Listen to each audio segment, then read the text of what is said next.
Hello, everyone. I'm Natasha Fatah. You're watching CBC News Network.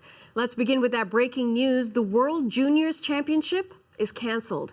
The official confirmation comes from the International Ice Hockey Federation. And the reason they're giving? COVID. It's outbreaks, quarantines, and canceled games, and they all led to this decision.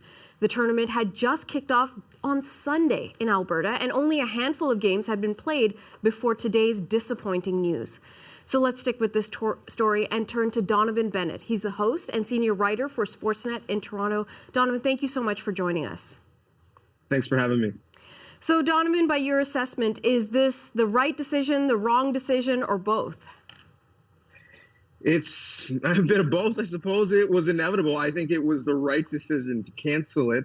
I think it was the wrong decision maybe to put the athletes in this position in the first place and how it was handled. So I'm a mixture of devastated for the young athletes who have had this tournament canceled and disgusted on the way the IIHF canceled things going into it. You're looking at an age group of kids, this 2002 age group, who've had the under 18s canceled, now the World Juniors canceled, and so many kids going through the same scenario, whether they've had their senior years in high school canceled and their freshman experience very different. So my heart bleeds for them, but also bleeds for the young women who had their tournament canceled in January. And the IIHF said, well, we can't have tournaments safely in January. Well, theoretically, why were you able to do one in December? It's proven now that they weren't. But the real reason is money, because this tournament is a moneymaker for the IIHF. So the fact that the protocols weren't changed as the information came in, with Omicron being a different beast, the fact that the players were in hotels with fans and with the general public let us know that they didn't really take the virus as serious. Even the fact that there were fans in stands let us know that they were more encouraged by the amount of money they would make and not the real threat of the virus for the young athlete. Donnovan, you mentioned the sense of devastation for those young players, but it's also the fans who are devastated. The pandemic has taken so much from us, and this was one thing we're seeing the reaction online. People saying one thing I was looking forward to, and COVID took that away as well. How big of a deal do you think this is? Well, it's a massive deal.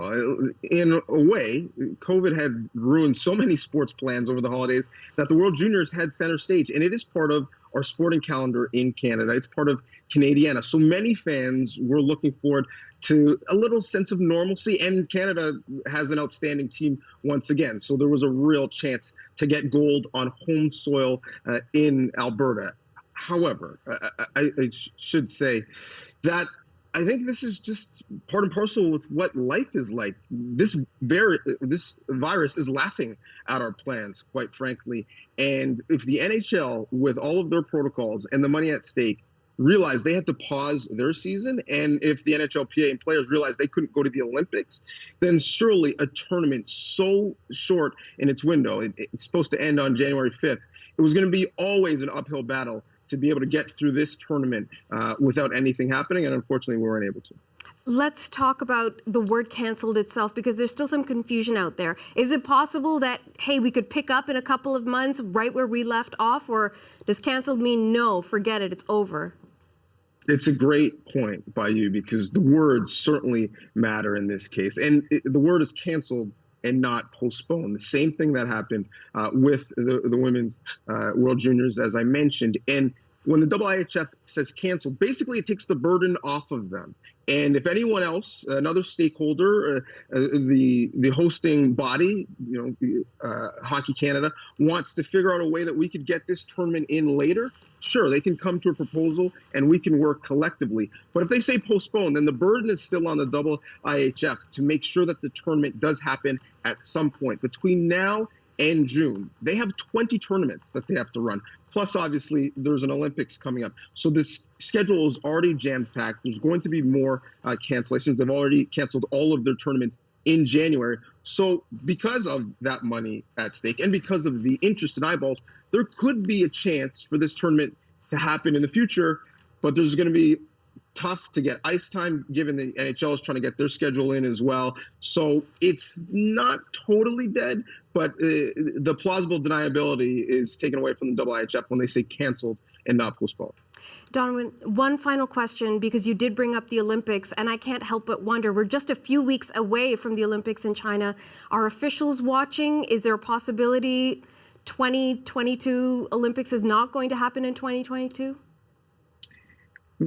In short, no, because the IOC and the governing body and host nation in China are steadfast that it's going to happen. But are they going to happen like normal?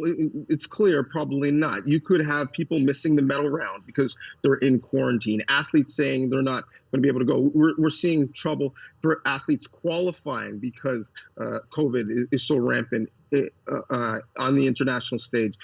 So it's tough to really predict what it's going to be like in February, because this has changed over the course of the last 2 weeks, quite frankly. But it won't be an Olympics like the one that we saw in the summer, where aside from some conversation around getting vaccinated beforehand, the games weren't really impacted by COVID-19. That's not going to be the case with this new variant. Okay, Donnovan Bennett is a host and senior writer for Sportsnet in Toronto. Thanks so much for your time, Donnovan. Thanks for having me.